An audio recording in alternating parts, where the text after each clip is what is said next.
Hello everybody, Brock Weld here to talk to you about functional neurological disorder, and today I wanted to talk about whether FND, functional neurological disorder, is dangerous or deadly. The reason I'm bringing this up is because my doctor at the VA recently sent me a package or pamphlet from the National Health Service in the UK, and she asked me what I thought. And I said, part of this I don't agree with. And she said, which part? I read the part to her, and it says the part where it says FND is not dangerous and FND is never fatal.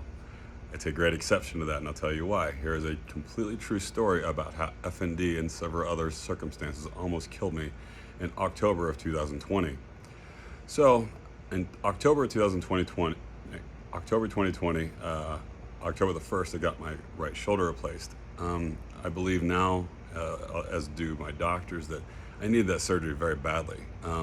We think that the massive amounts of pain I was having from my shoulder was causing my FND to constantly flare, and it was very detrimental to my health. So we decided to go ahead and move forward with the surgery, hope for the best. I got out of surgery, and I was not doing well. I've covered in my previous videos, I came out of surgery and I did not know who I was for about 2 hours. It was a profoundly disturbing experience. It was very frightening as well. I basically woke up in a horrible seizure, but the amnesia was a new thing. I don't know if it had anything to do with the anesthesia, but man, it was something else. So they decided to keep me for a few days for observation, and so I did not, even though it was the height of COVID, I was trying to get out of the hospital. The doctors wanted to get me out of the hospital the same day if they could, so they wanted to keep me until October the 3rd on Saturday. On Saturday, my buddy came and picked me up. It was up in White Memorial in LA, so I had an hour drive back to my home in Orange County. It was a very tough drive, to be honest. I had just gotten done with major surgery. I was still very symptomatic. I was completely miserable, helpless, and I looked god-awful, to be honest. I was very much looking forward to going home. I had my room all set up. I had my ice machine, my pain meds. Basically, everything I needed for my recovery was all set up at my house in Santa Ana. So my buddy drives me home, and the minute I walked in the door, the exact moment that I stepped foot in that house, that is when I found out I couldn't stay there. Why? That is another story entirely that I don't intend to go into right now, but it is an interesting story to say the least. But I was suddenly told that I couldn't stay at that house anymore, and while I was trying to find other remedies, trying to find somewhere else to go to, I'm post-operative. I'm completely covered in blue dye from the antiseptic they use at the hospital. I have this enormous sling. I'm still in my hospital wears, and unfortunately I went into a massive seizure right there, just with the prospect of having to suddenly leave my own home was very difficult, and it caused a massive reaction, and it was the second most horrible seizure I've ever had. And they took me away from my home in an ambulance. They took me to a hospital. To be totally honest, they did not treat me very well at that hospital. They stabilized me, and my buddy came and picked me, same friend came and picked me up, and he said, "Where do you want to go?" I said, "Man, I don't know what's going on. I need a room. I need a room with a door that locks, and I need a big comfy bed and a lot of pillows. That's what I think I need. I need to rest." And it was a very traumatic experience for me at that hospital. And so I went over to the Hyatt Regency over by Disneyland, and I decided to get a room there for the night. And I was in an enormous amount of pain. I can't describe how much pain I was in. It was off the scale. A lot of it had to do with the fact that I had been moving around so much that day. I was just a few days out of my shoulder replacement surgery, and I really started to get worried, to be totally honest. I wound up, for good reason, I was very worried. I called my friend in Kansas City. I said, I don't know what's going on, but I feel like if I fall asleep, I'm going to die. I'm not doing well, and I'm all alone. And I filled him in on the day's events, and him being the good friend that he is, he said, "I will come out right now." I said, "Don't."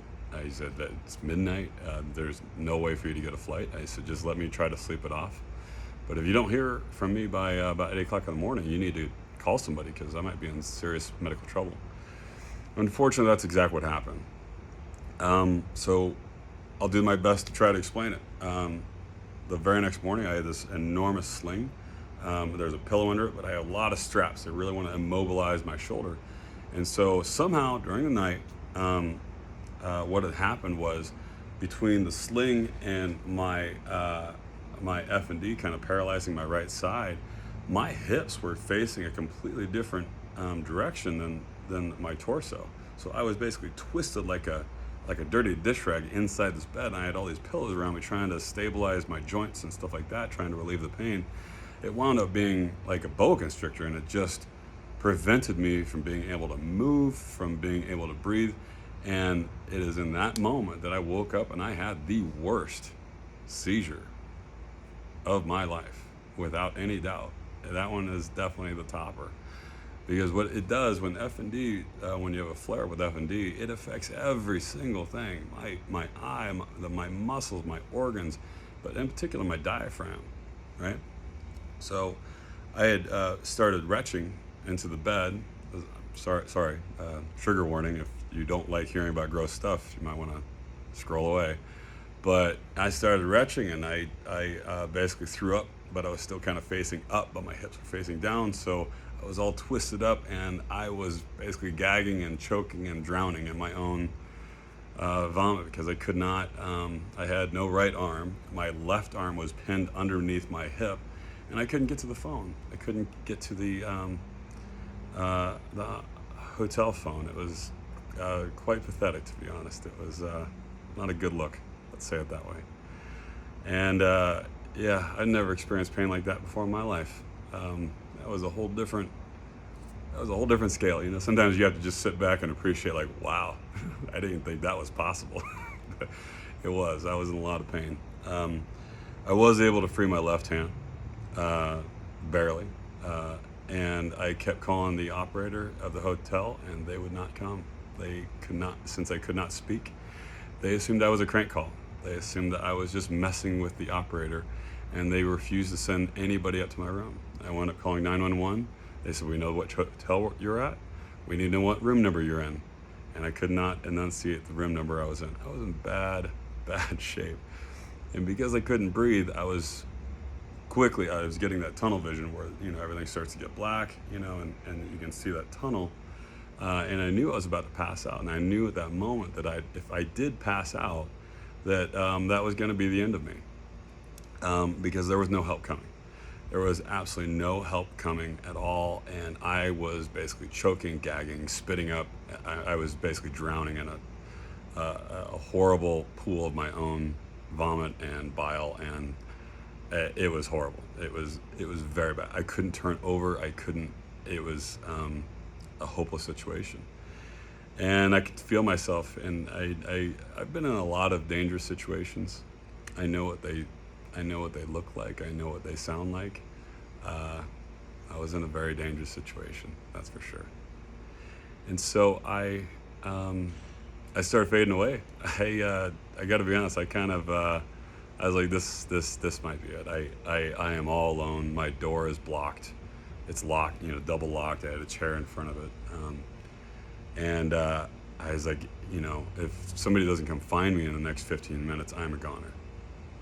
And at that exact moment, believe it or not, I realized at this point I'm probably hallucinating. I'm becoming a bit hypoxic. But I saw all three of my kids, Aiden, Lola, and Scarlett, all standing there right next to the bed. They were not there. It was just in my imagination. And my girls were holding my hands, and they were squeezing them 3 times like we do. And I saw my son, he reached over and he grabbed my face, like in the same way I grab his face when I want his attention. And I just remember him saying, "Don't quit." And that was enough. And all of a sudden it was not graceful, it was not poetic. I just started thrashing around and fighting through all the pain. And I decided in that moment I had to just do whatever it took to fight, to get some kind of help. And eventually I did. I was able to finally get the paramedics to my room. Uh, Actually, the security came to the room first, and the very first thing they said to me when they busted down the door was, "Too much to drink last night, sir?" They just saw a helpless guy in bed throwing up, or had thrown up, and I'm convulsing. I'm all kinds of bad things, and all of a sudden they realized very quickly this is a very serious situation. And then the ambulance showed up. They took me down to UCI, and man, it was that close. So, what I want to tell you, if you have been diagnosed with FND or some other kind of seizure disorder, um, you know, it can be really dangerous. It can be quite deadly if you do not have people around you that you trust, that you can count on.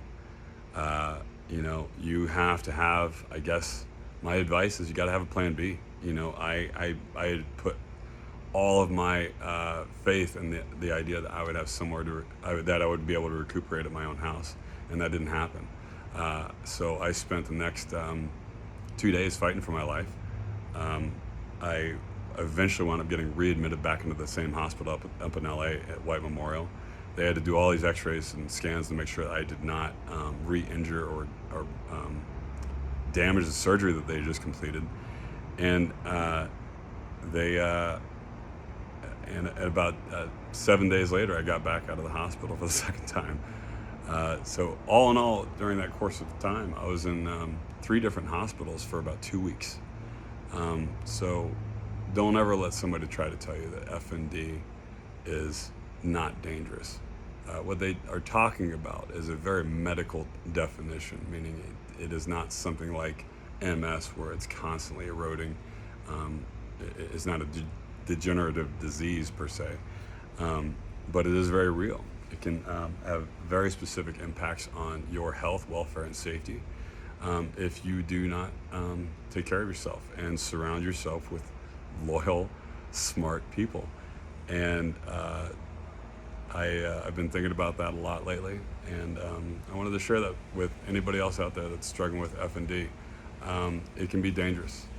It was almost deadly for me. I'm not kidding about this. This is all a very true story.